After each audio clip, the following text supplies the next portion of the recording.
Je suis Francine Laterreur. Alors, ça fait 90 ans que la pédagogie existe à travers le monde, dans plus de 1000 écoles à travers le monde, dans plus de 56 pays à travers le monde. Mais est-ce qu'elle est toujours pertinente pour aujourd'hui? Est-ce qu'elle répond aux besoins d'aujourd'hui? Je m'appelle Christine Pellissier, j'ai eu 3 garçons à l'école Steiner, donc mes 3 garçons ont beaucoup de différences d'âge. Il y a 10 ans entre le premier et le dernier, ce qui fait que j'ai fréquenté l'école pendant un bon 15 ans, avec bonheur. Quand je suis entrée en contact avec l'école Steiner, j'ai eu la sensation que mes enfants allaient y vivre, pas seulement apprendre au niveau intellectuel, mais y vivre, et que quelque chose allait leur en rester.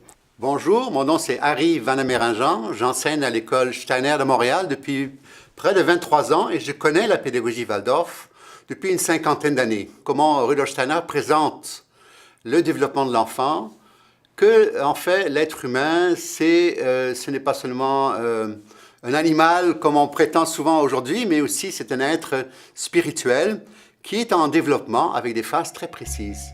Je m'appelle Solange Allary, je suis une ancienne étudiante de l'école Rudolf Steiner de Montréal et je suis comédienne.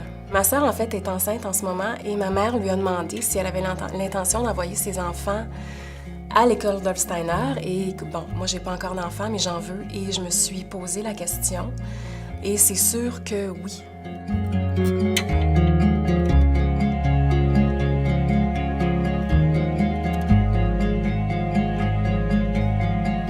Si on regarde ce qui se passe à notre époque, et même à l'époque de Steiner, il regardait comment la société évoluait et il la regardait d'une façon très positive en se disant « mais c'est incroyable comme les gens maintenant deviennent intelligents, comme la pensée se développe, comme la technologie se développe ». Et on peut dire que notre génération a vu des choses extraordinaires au niveau de la technologie et qu'on vit dans un milieu virtuel absolument fascinant.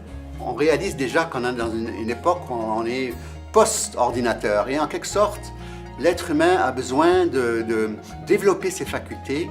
Mon fils aîné, parce qu'il avait fait 1 an de maternelle dans une école très très stricte où il avait 9 professeurs à l'âge de 5 ans. Quand il est arrivé à l'école Steiner, il a été un peu déstabilisé, il a eu peur de rien faire.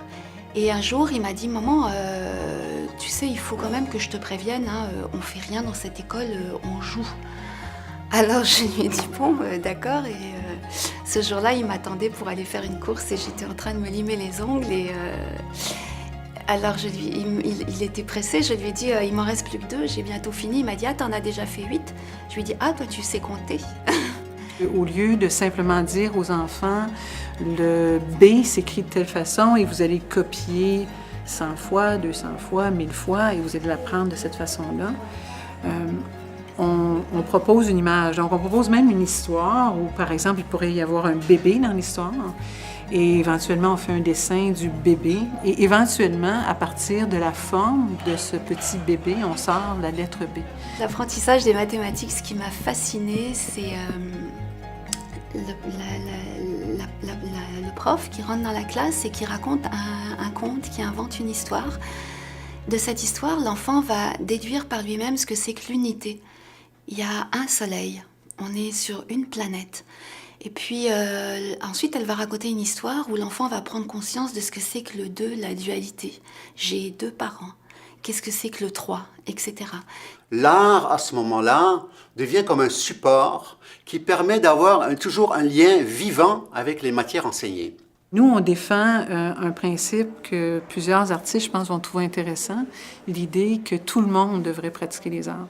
On ne peut pas être bon dans tout, mais je pense que si on va dans une école comme celle-ci, chacun des petits talents qu'on est susceptible de développer ultérieurement, eh bien, tout simplement, on les découvre rapidement et on a la possibilité pendant des années de le nourrir, de le développer, de le chouchouter.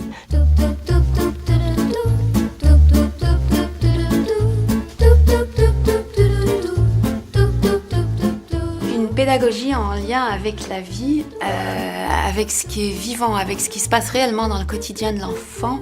Je me souviens de mon fils aîné qui rentre à la maison et puis qui me dit « Maman, est-ce que tu sais combien de laine il faut, de la laine de mouton pour faire un chandail ?» Et il était émerveillé. Alors ce qui se passe, par exemple, en première année, c'est que les enfants, Ils apprennent à tricoter. Avant d'apprendre à tricoter, ils font des aiguilles, ils fabriquent leurs aiguilles. Je veux dire, il faut prendre du bois, il faut le polir, il faut faire une aiguille à tricoter. Ensuite, ils vont garder la laine, ils vont la filer, ils vont connaître toutes les étapes. Et à cet âge-là, je pense que c'est tellement vital. On a tellement d'enfants aujourd'hui qui n'ont jamais vu un mouton de leur vie, qui n'ont jamais vu une poule. Il peut y avoir un cours intensif où on va travailler vraiment la terre, semer le grain et faire la récolte du blé et même faire du pain. Il faut revenir à l'essence, il faut revenir aux vraies matières. On veut plus de plastique, on veut plus de... juste être plugué 24 heures sur 24.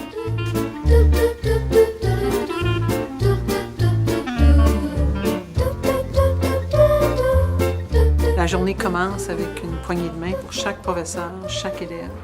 C'est un moment tout à fait privilégié de voir dans quel état d'âme est l'élève, mais aussi dans quel état d'âme est le professeur. Tous les mois, il y a une réunion, en tout cas il y avait à mon époque, je crois que ça fonctionne toujours comme ça, il y a une réunion de parents. Et cette réunion de parents, elle commence toujours par l'apprentissage. On fait quelque chose que l'enfant a fait dans sa journée. Et alors c'est comme ça que j'ai appris comment était enseignée l'écriture, les mathématiques, enfin tout. Le lien aussi, évidemment, avec les parents. Une pédagogie qui veut, autant que faire se peut, que les parents soient co-éducateurs avec nous. J'ai été supportée pendant 10 ans par les professeurs. Ce sont des gens à qui on peut téléphoner, on peut raconter ce qui se passe à la maison. Il y a eu des périodes, j'ai quitté le père de mes enfants, donc il y a eu des périodes difficiles dans notre vie. Puis je pouvais appeler un professeur, le professeur de mon enfant, puis dire « Regarde, il s'est passé ça à la maison.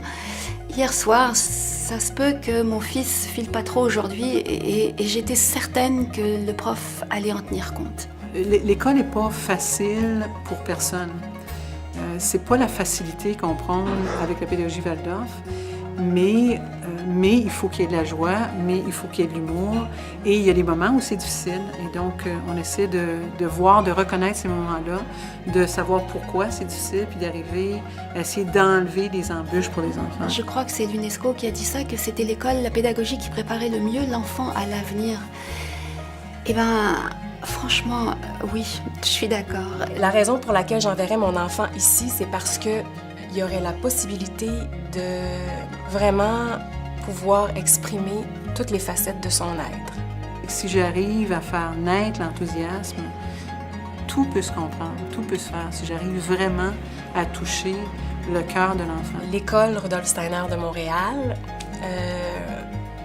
prend en charge nos enfants de la façon la plus délicate qui soit. Si on croit que notre enfant est un enfant unique, qui a une biographie à préparer dans sa vie future en tant qu'adulte, l'école Waldorf peut bien sûr à ce moment-là lui donner la possibilité de se développer en tant qu'être.